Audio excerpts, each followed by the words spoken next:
Oh, hello. This is it afternoon? Yeah, this afternoon we are going to be reading One Evil Summer by R.L. Stine. This is going to be my first Fear Street book. It happened. A cement ceiling. Interesting.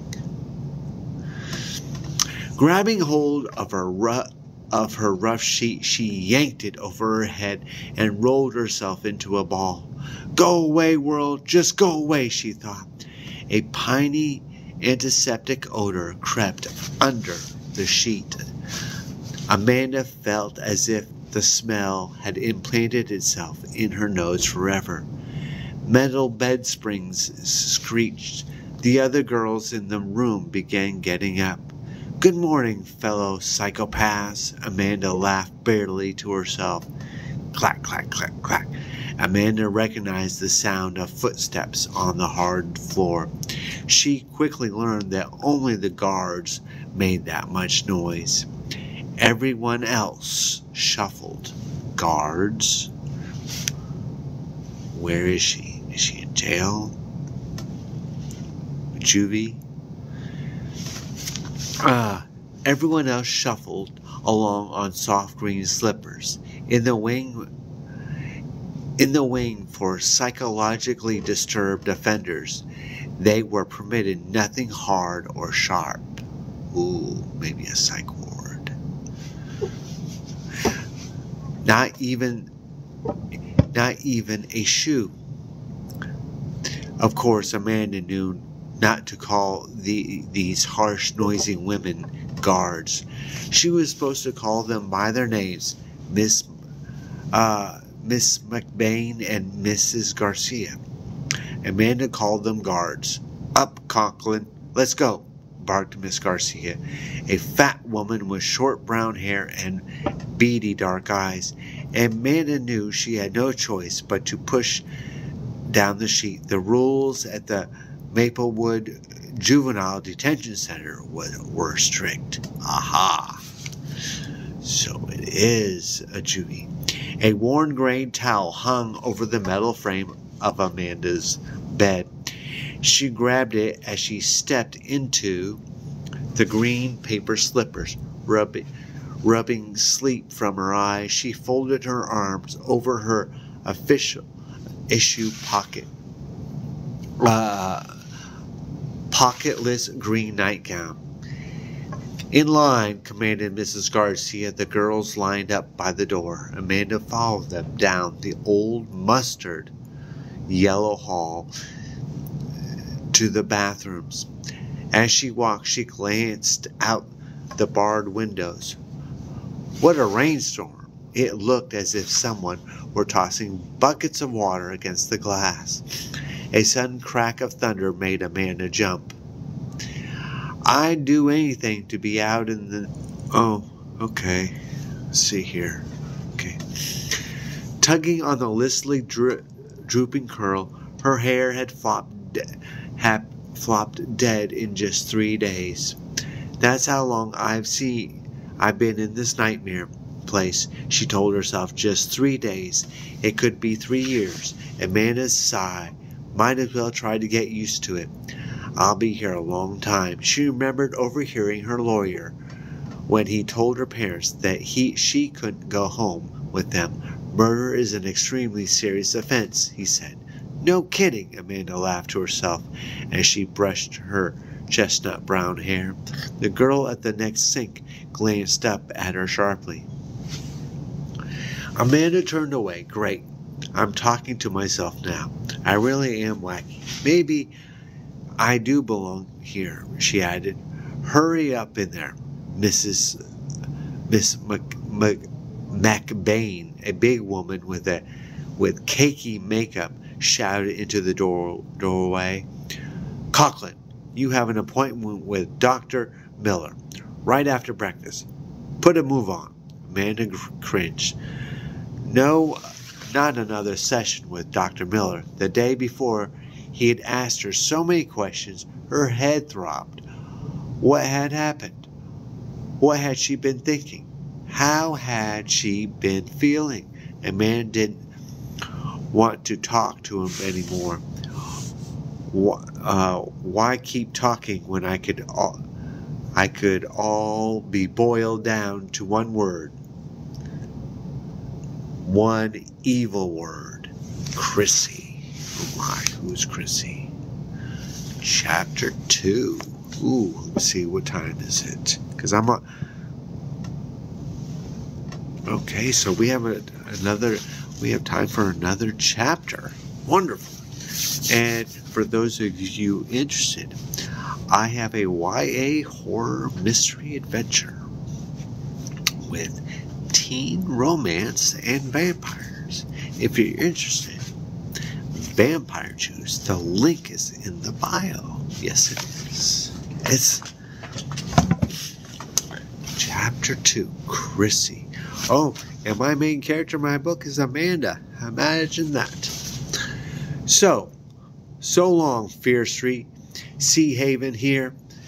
We come. Amanda cheered as her father pulled the car out of the driveway. She watched her house grow smaller and smaller as the family drove away. Amanda fished a yellow hair scrunchie from the pocket of her khaki shorts and pulled her long brown ponytail through it. Then she kicked off her tan leather sandals and pushed up the long sleeve of her lightweight yellow t-shirt. She settled down into her seat and smiled at the kids to the right of her.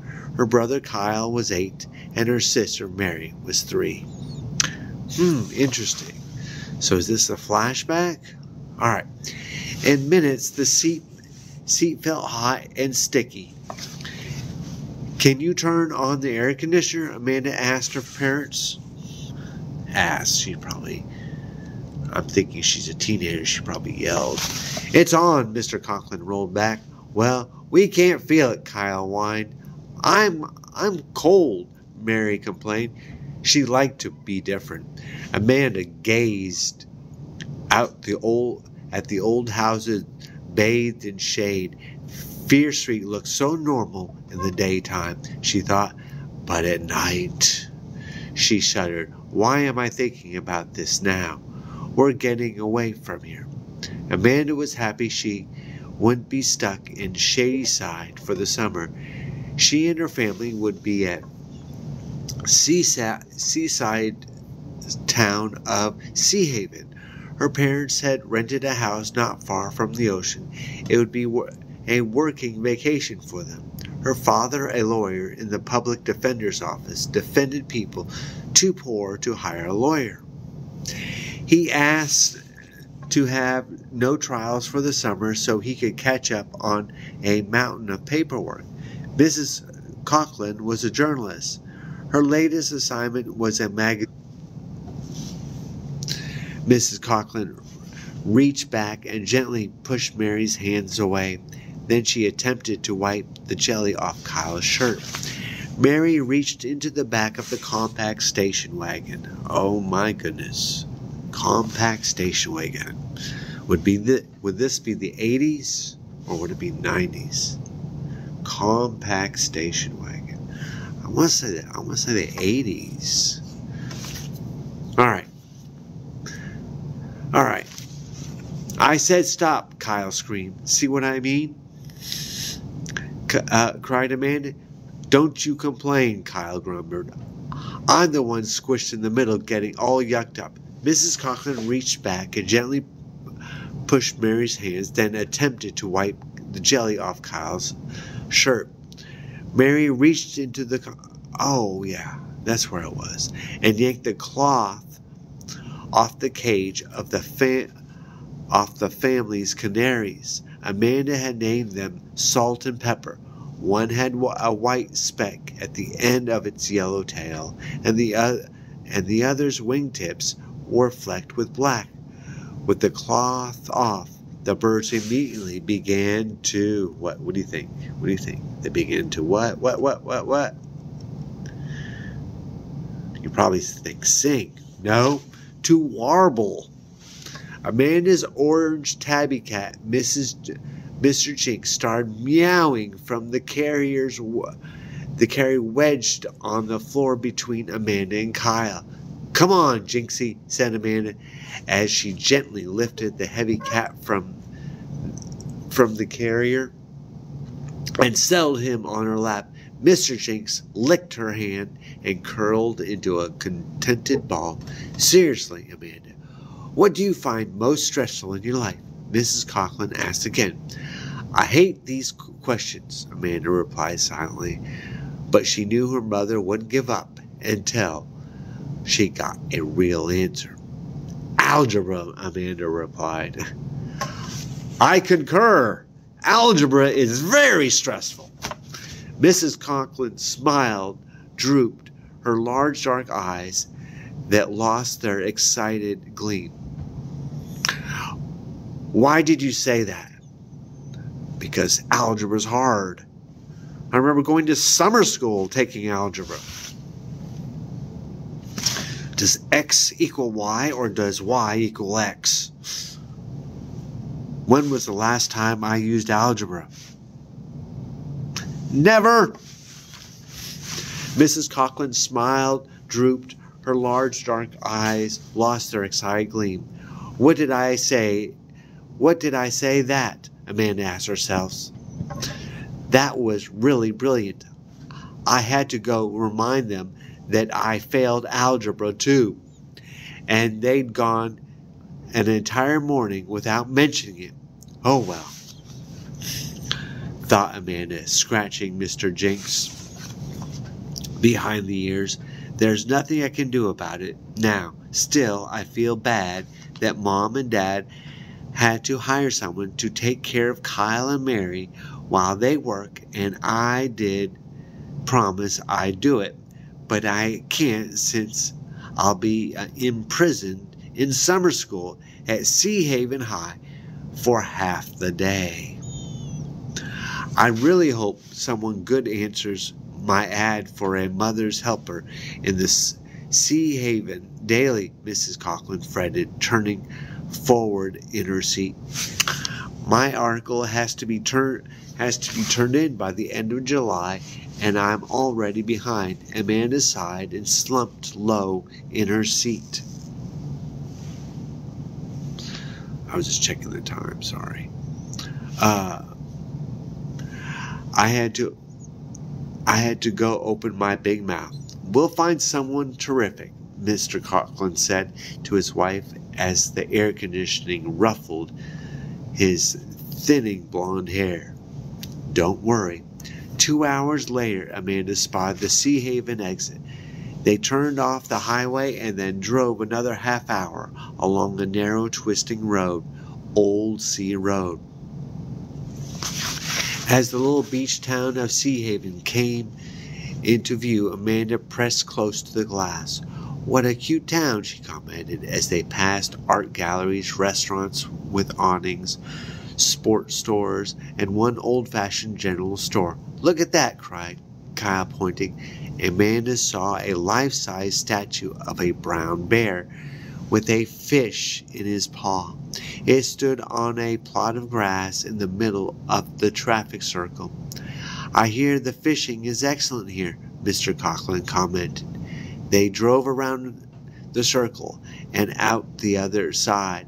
Amanda realized they were climbing high above the ocean. "Is our house on a mountain or something?" she asked. "It's just on a hill, and about 5 minutes away are gorgeous bluffs that overlook the ocean," her father replied. Finally, her father turned into a community of summer houses surrounded by woods. Off to the side of a narrow road stood their house, a modern but rustic structure with a peaked-roofed gray wood shingles. It's cool, declared Amanda, climbing out of the car with Mr. Jinx in her arms. Mary and Kyle hurried out behind her. Immediately, they began running around on the small front lawn. Mr. Conklin unlocked the door to the house, and Amanda followed him in. Cool, she repeated. She approved of everything. The high ceilings with 2 skylights flooding light into the modern living room, the large sliding glass door that took up most of the back wall. She even liked the blue and white striped curtains at either side of the glass doors. Excited and happy, Amanda pushed the glass door aside and stepped out onto the wooden deck. Below it, a square swimming pool glistened in the leaf-dappled sunlight. Awesome, Amanda murmured. She listened. She heard only the soft, steady rustling of leaves and muffled crash of the waves from the ocean on the other side of the sloping woods. Smiling, Amanda hurried back outside to help her dad. Kyle and Mary almost knocked her over. Whoa, you guys, she laughed. They were so excited they didn't seem to know or care where they were going. I've always wondered, alright, if you live by the ocean, why do you need a swimming pool? I've always found that very interesting. She continued on down the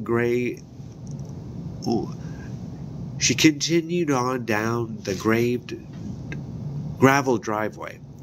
I'll take that, Amanda offered as her father pulled her flour duffel bag from the open hatch. There's even a little skiff with an outboard motor that comes with the house, said Mr. Conklin. We can try it out later. Amanda lugged the heavy bag into the house. Her mother stood in the triangular-shaped white kitchen off the front hall. There's not a thing to eat here, she said to Amanda. I guess we'd better go into town for supplies. Me come with you, cried Mary, tugging on her mother's white pants. Mrs. Conklin scooped her up. Okay, I'm coming too, shouted Kyle from the living room. I want to see the awesome bear again. I'm not getting into the back seat with those two again, cried Amanda. I'll stay. All right, Mrs. Conklin agreed as she ushered Mary, Kyle, and Mr. Conklin out the door. We might stop to see the Bakers while we're in town. They're staying at the Beachside Inn. If you need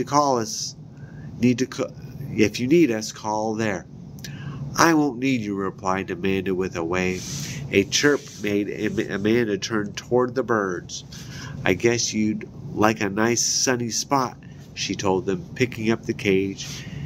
Amanda placed it on the table that stood behind the couch. You guys should be happy there. As if in reply, the birds began singing. Mr. Jinx swished his tail back and forth. You behave, Jinx, Amanda said with a smile. Amanda headed upstairs to her bedroom and began to unpack. She turned on the radio and danced as she piled her things into a small drawers. Then she heard a knock on the door. Who can it be? Amanda made her way downstairs to the front door. On either side of the screen stood an extremely pretty girl. Amanda guessed she was about 17. Her eyes were so blue that Amanda wondered if she wore tinted contact lenses. The color of the girl's long, straight hair reminded Amanda of the silk on the inside of fresh corn on the cob. Ooh, look at that.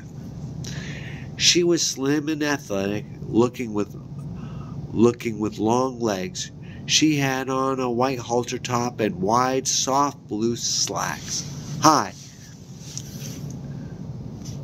Oh, I guess they don't call them halter tops anymore, do they? She was slim and athletic, looking She had a white... Hi, the girl said in a lightly husky voice, the kind of voice Amanda longed for. I'm here about the ad. The ad? The mother's helper job, the girl said. Oh, that ad. Amanda exclaimed. Sure. Come on in. I'm Chrissy Miner, the girl said as she entered. I saw the ad and I thought I would be just right for me. That's great, said Amanda. Unfortunately, my parents went out for a while. Oh, wow, Chrissy's face fell. I scheduled another interview at 1 o'clock. She shrugged. Oh, well, if the other people hire me, then I'll figure I wasn't meant to have this job. If they don't, I'll check back. Wait, said Amanda. She knew her mom and dad were desperate to find someone right away. My parents might be at the beachside inn. I can call there and check to see if... Amanda's voice trailed off. Chrissy's expression had changed. Her blue eyes narrowed as she stared past Amanda.